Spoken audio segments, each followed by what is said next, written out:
Bienvenue dans Objectif Tech, un podcast de Capgemini France. Bonjour à toutes et à tous et bienvenue dans Trajectoire, l'émission du podcast Objectif Tech qui raconte la transformation numérique des entreprises à l'ère de la convergence des technologies. Aujourd'hui, on va parler de cybersécurité, mais pas de manière théorique. On va parler de ce qui se passe vraiment quand une collectivité de 310 000 habitants se fait attaquer par des cybercriminels. Comment on gère la crise, comment on explique à ses citoyens que leur service risque d'être à l'arrêt, et surtout, comment on se reconstruit après. Pour en parler, j'ai le plaisir de recevoir Luc Dufresne, RSSI de Angers-Loire Métropole, qui a vécu cette attaque de l'intérieur en février 2021. On va décortiquer ensemble ce cas d'école qui montre que la cybersécurité n'est plus une option pour les collectivités territoriales.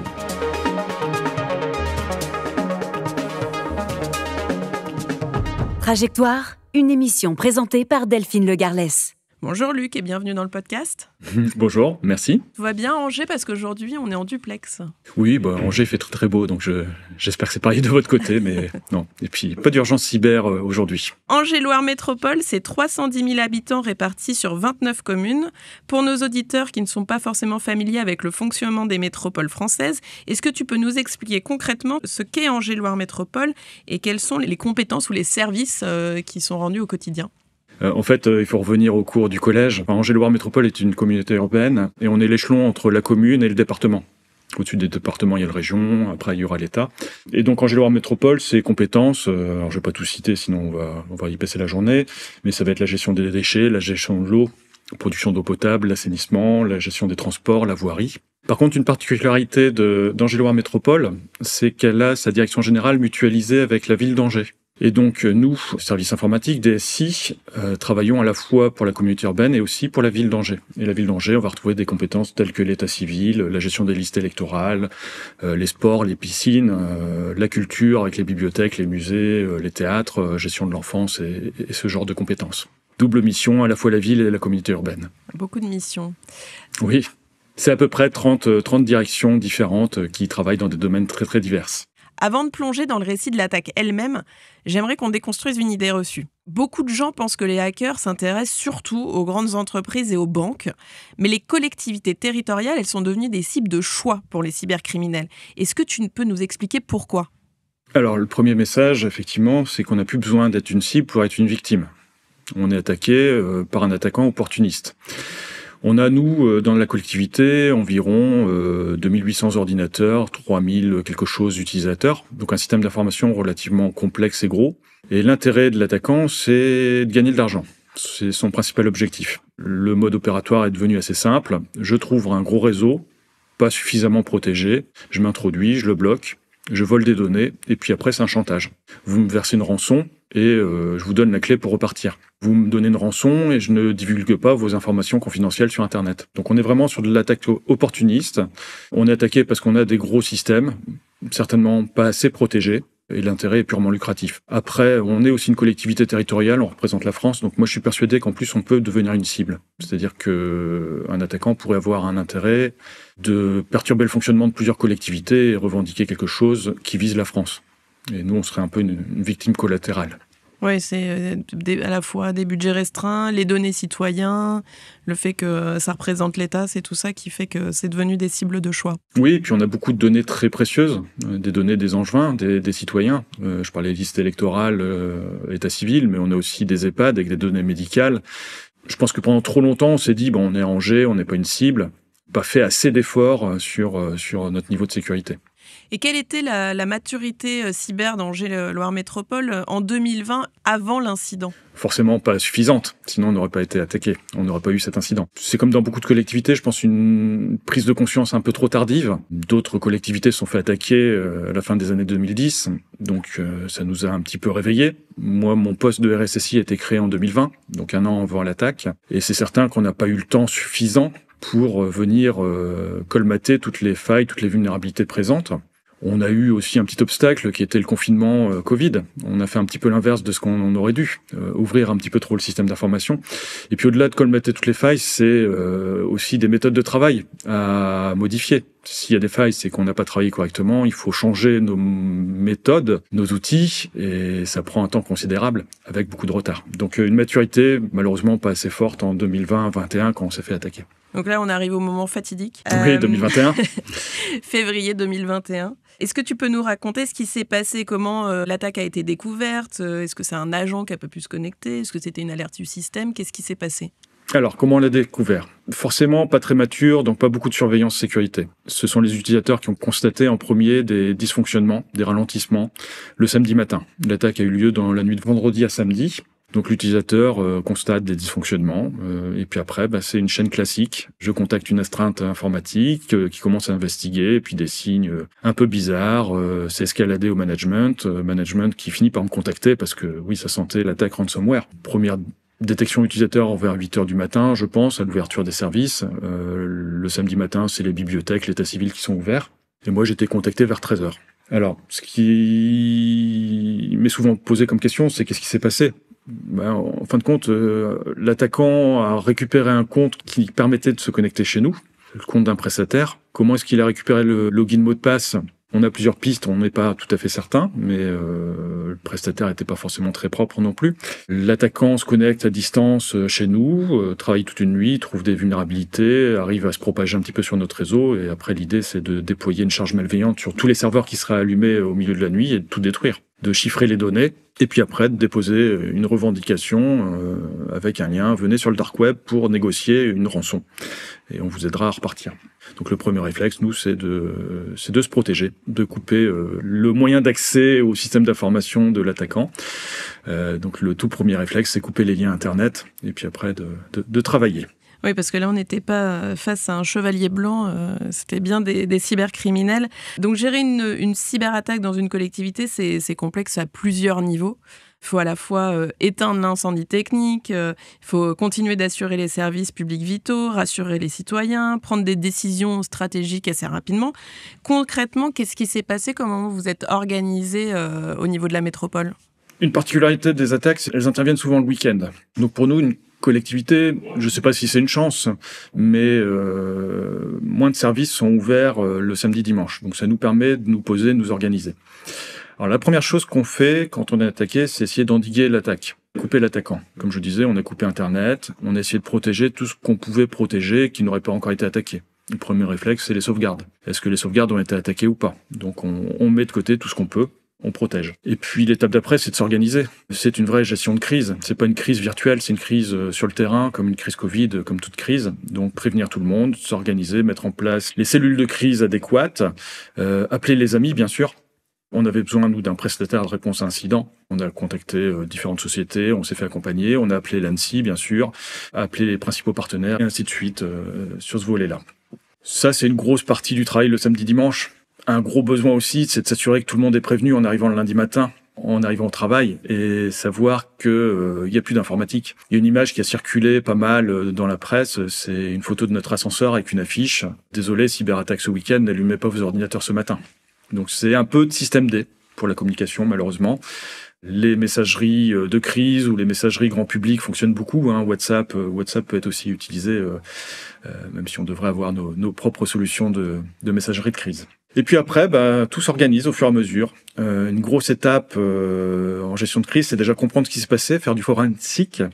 Donc on se fait accompagner par des spécialistes en la matière qui vont analyser les journaux, les événements, comprendre par où l'attaquant est passé. Ça nous sert à deux choses, s'assurer que l'attaquant il est bien dehors, et puis ça nous donne des premières indications sur comment sécuriser le système qu'on va rétablir.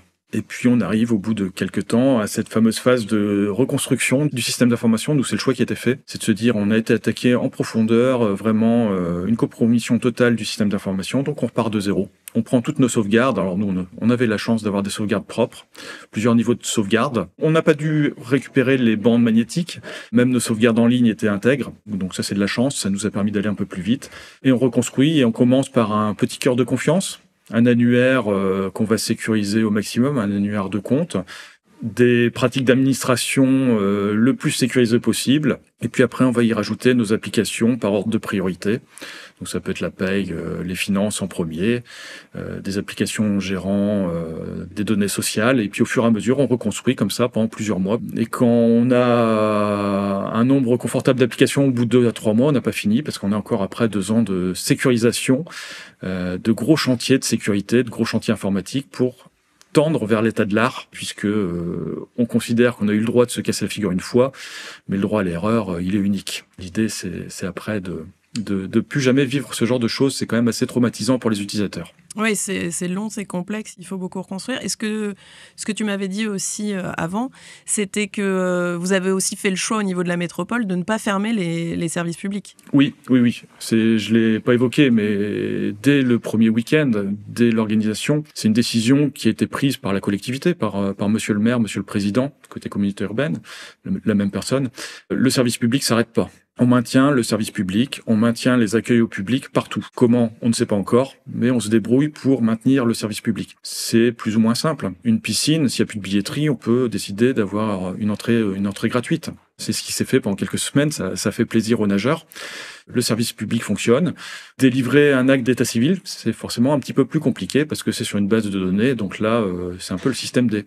Mais s'il faut faire une déclaration de naissance, ça peut toujours se faire avec un papier et un crayon. Donc le service public a continué à tourner, plus lentement, dans la douleur pour les collègues, et on espère que ça a bien fonctionné quand même pour les Angevins.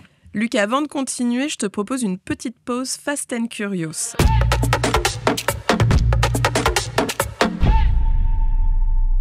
Je te rappelle le principe, 2 propositions, un seul choix possible. Est-ce que tu es prêt? Oui, sans souci. Alors c'est parti. Ransomware ou phishing? Ransomware. Payer ou résister? Résister. Sauvegarde cloud ou sauvegarde physique? Les deux, si j'ai le droit. Mr. Robot ou Black Mirror? J'ai plus le temps de regarder les séries le soir. Antivirus ou pare-feu? EDR. Je triche. Alerte à 3h du matin ou réunion de crise un dimanche? C'est les deux, encore une fois. L'alerte débouche sur la réunion le dimanche. Il y a allié ou il y a menace? Allié. Transparence totale ou communication maîtrisée? Communication maîtrisée, mais qui n'empêche pas d'être transparent. C'est un choix aussi qui a été fait chez nous. Café ou boisson énergisante pendant la crise? Café, sans aucun doute. Merci de t'être prêté au jeu, Luc. Oui, j'ai triché un petit peu. C'est pas toujours facile.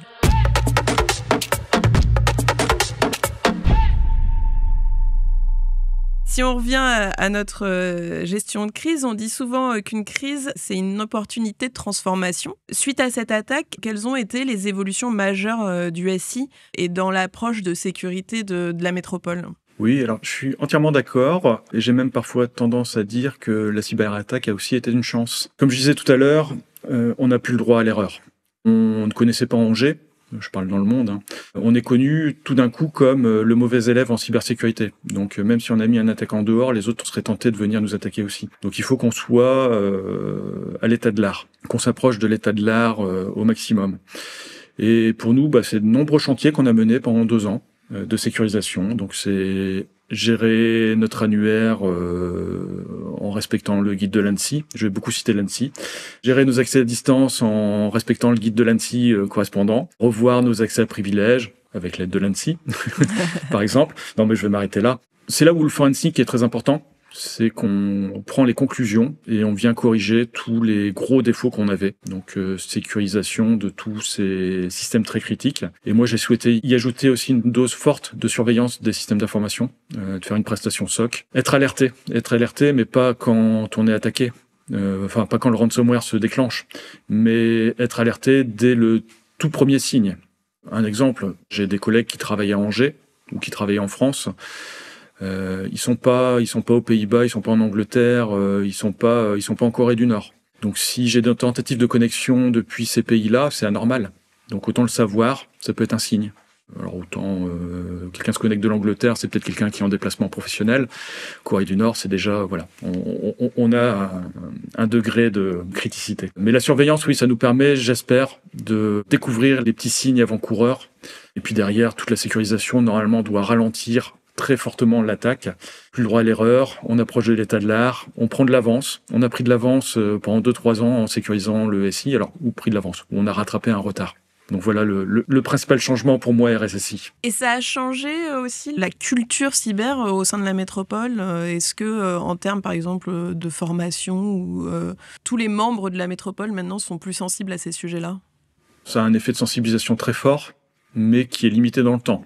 On peut aussi avoir un effet pervers qui est on a mis des moyens énormes pour sécuriser, donc maintenant on est tranquille, donc je clique partout, j'ouvre les mails dans tous les sens. Donc on l'a fait assez tardivement, mais on a relancé des campagnes de sensibilisation assez fortes là il y a quelques mois pour éviter de perdre ce bénéfice-là. Donc oui, ça change les pratiques, ça a changé complètement les pratiques de mes collègues à la DSI aussi. Je parlais de pratiques d'administration sécurisée. L'administrateur système, alors il avait plusieurs comptes précédemment, il avait un compte utilisateur, un compte administrateur. Maintenant, il a plusieurs ordinateurs sur le bureau. Il a un poste bureautique et il a un poste d'administration avec des mesures de sécurité complémentaires dessus. Donc ça a changé fortement les habitudes de travail de la DSI. Ça a pu aussi ralentir les travaux de la DSI, parce que si on ne faisait pas de sécurité précédemment, c'était pour aller vite. Maintenant, il y a des obligations de prise en compte de la sécurité, ça ralentit un petit peu les process sur le court terme, mais ça vient apporter de la résilience à long terme. On a plus perdu quand même de temps lié à la cyberattaque que par les mesures de sécurité qu'on est venu apporter par la suite. Oui, puis là, c'est avoir la cybersécurité by design pour pas avoir à réparer ou à revenir en arrière. Ou pas avoir à le rajouter par la suite. Rajouter la sécurité par la suite, ça va coûter 2 à 3 fois plus cher. Autant le faire dès le début. Alors pour finir, Luc, si on parle du futur et des nouvelles contraintes réglementaires, on pense à la directive NIS 2 qui va imposer des nouvelles obligations aux collectivités comme celle d'Angers-Loire Métropole. Les normes de sécurité vont être renforcées, il y a des obligations de notification des incidents, etc. Comment on se prépare justement à cette nouvelle réglementation ? NIS 2, pour nous, ça va être un sacré challenge, une belle marche. Une difficulté qu'on va avoir, c'est le fait que NIS 2 ne se concentre pas à un système d'information précis. On va penser au système d'information, celui qui a été attaqué chez nous, le système bureautique, le système de gestion, l'informatique classique. Mais on a aussi des systèmes d'information qui vont gérer des feux tricolores, par exemple, ou qui supervisent l'assainissement de l'eau. NIS 2, c'est tous les systèmes d'information de la collectivité. Et une DSI traditionnelle ne s'occupe pas forcément de feux tricolores.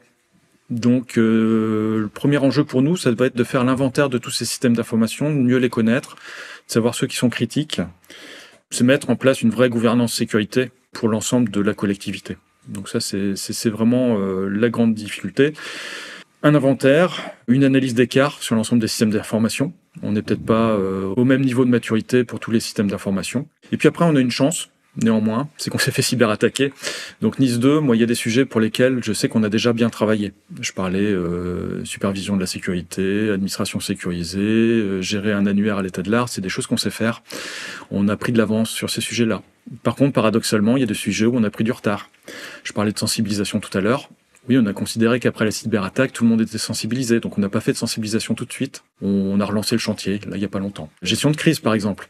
Quand on sort d'une cyberattaque, on se dit je vais peut-être pas faire un exercice de gestion de crise tout de suite, on l'a fait en réel, on doit être bon. Maintenant, 4 ans après, il serait bon, je pense, qu'on rentre dans une logique d'exercice de crise à tous les niveaux. Donc, vous voyez, NIS 2, le contexte n'est pas le même partout. On a des avantages, des retards, donc bien connaître nos écarts avec ce qui est attendu par la réglementation. Et puis après, c'est bâtir un plan d'action cohérent, en commençant par ce qui est facile et qui a un fort impact. Voilà, c'est ce qu'on fait en tant que RSSI depuis toujours. C'est connaître nos risques, suivre des plans d'action. Après, il y a l'aspect contrôle, sanction, qui est un peu la carotte, qui doit motiver nos organisations à accorder les moyens pour arriver au plus vite à une conformité réglementaire. Merci beaucoup, Luc, d'être venu répondre à toutes nos questions. Il n'y a pas de quoi, avec plaisir. Merci à toutes et à tous de nous avoir écoutés. N'oubliez pas de vous abonner à Objectif Tech sur votre plateforme de streaming préférée pour ne manquer aucun épisode. À très vite pour une nouvelle émission.